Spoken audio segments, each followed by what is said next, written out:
travail spécial. Puisque vous supprimez des postes, et donc il y a trop de monde et qu'on ne travaille pas assez. Jean-Jacques Bourdin, oui. Est-ce qu'on peut avoir dans ce pays une réflexion qui est de se dire, c'est pas parce que à un moment donné on fait une transformation, il y a une transformation des métiers. Vous comprenez bien, la révolution numérique transforme les métiers de l'audiovisuel. Donc il y a un certain nombre de métiers Pas trop près des fois, non? ou de postes qui sont dans des métiers qui sont moins nécessaires à l'instant T et qui doivent être remplacés en partie par des nouveaux métiers. Donc il faut des plans de formation pour accompagner les équipes vers ces nouvelles compétences. Il faut recruter des compétences spécifiques sur ce nouveau métier. Et c'est ce plan de transformation chez Radio France qui est en cours. Mais je dois dire qu'il y a déjà eu des efforts qui ont été faits chez Radio France. Et moi, je reconnais les efforts qu'ont fait les personnels de Radio France. Est-ce que pour autant ça a été pénalisant pour la qualité des programmes? Non. Est-ce que ça a été pénalisant pour les audiences? Non. Et donc, c'est l'état d'esprit dans lequel est la direction de Radio France. C'est aider à la transformation de Radio France, tout en acceptant l'effort financier qui est soutenable, et de préparer la radio publique de demain, qui va s'intégrer dans un groupe public. Voilà, France Média, voilà, j'allais vous en parler. Puisqu'avec cette loi, on va créer un groupe public, qui sera un groupe composé de France Télévisions, de Radio France, de France Média Monde et de l'INA. Pourquoi on fait ça? On fait ça parce qu'il y a une révolution des usages. Nos compatriotes, ils regardent de plus en plus la radio, ils écoutent de plus en plus la télévision, et tout est de plus en plus en tout. Et RMC, BFM TV, on est un bel exemple. Oui. Alors donc, est-ce qu'on laisse l'audiovisuel public loin de cette capacité à se transformer, ou est-ce qu'on l'aide au contraire à se transformer et devenir la radio, enfin l'audiovisuel public de référence en Europe? C'est ma conviction et c'est mon ambition et c'est celle du président de la République. En réaffirmant les missions de service public, Jean-Jacques Bourdin, l'éducation, l'information, la culture, le rayonnement de la France dans le monde, les contenus de proximité, la cohésion sociale, battons-nous pour ça, on en a plus besoin que jamais. Des chaînes vont disparaître.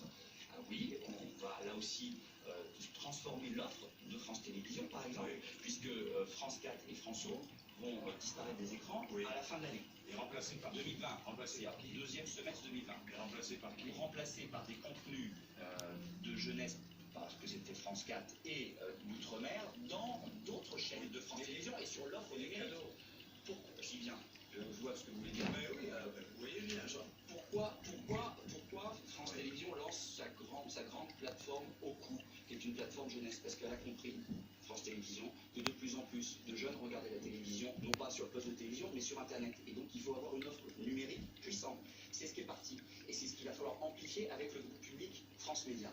En ce qui concerne les canaux qui vont être libérés, et j'ajoute que en ce qui concerne l'Outre-mer, nous avons signé avec ma collègue Annie Girardin, qui est ministre des Outre-mer, avec France Télévisions, un pacte de visibilité pour que les Outre-mer continuent non seulement d'être présents, mais encore plus présents demain sur les chaînes de France Télévisions et sur les offres Internet. Concernant les canaux qui vont... Donc à filmer les 13 maisons les plus insolites et les plus chères du monde. Le régulateur. Et c'est pour ça qu'on va donner les moyens au régulateur de pouvoir éventuellement modifier la numérotation des chaînes. La maison de Céline Dion. Vous allez modifier la numérotation des chaînes? Sûrement pas l'État. L'État, mais quel conseil allez-vous donner au régulateur? L'État n'a pas donné des conseils au régulateur. L'État a donné des moyens au régulateur de pouvoir faire les choses proprement, c'est-à-dire de pouvoir réorganiser la numérotation pour dire le paysage. La numérotation sera réorganisée. Céline Dion, vache. Carrément un palais. Il y a des chaînes. C'est bien. Il faut donner la Au possibilité. bord de la mer, en plus. Donc il y aura une réorganisation. Il pourra y avoir une réorganisation de numérotation de chaînes. Par exemple, pourquoi Jean-Jacques Bourdin? Par exemple, pour permettre que les chaînes locales, parce que moi je crois beaucoup à l'offre locale, les grosses équipes, je sais ce que ça veut dire. Et donc l'offre publique ou l'offre privée, qu'elle soit plus accessible pour nos compatriotes, pour que les chaînes locales qui ont la numérotation soient plus accessibles. C'est un enjeu de proximité. Et je pense attendre aussi de leur offre audiovisuelle publique ou privée d'être plus proche de leurs préoccupations. Et c'est ce qu'on va donner comme moyen à l'ICOM, aux régulateurs, de pouvoir faciliter cet accès facile aux chaînes locales. J'ai une dernière question sur la reconstruction de Notre-Dame. 922 millions d'euros de promesses de dons, c'est bien cela. Combien reçu comme dons? C'est une soixantaine de millions. Soixantaine de millions? Non, c'est une centaine de millions sur 922 millions qui ont été consommés. Je vais vous dire, c'est logique. C'est logique. Parce que les promesses de dons ne sont réalisées que quand il y a les travaux qui sont réalisés. Or là, nous sommes encore en phase de sauvegarde. La reconstruction va commencer quand, vous pensez? À partir de fin 2020, début 2020. Fin 2020, Pas avant. Parce que d'abord, il faut finir la sauvegarde de l'hôpital. Or, l'échafaudage qui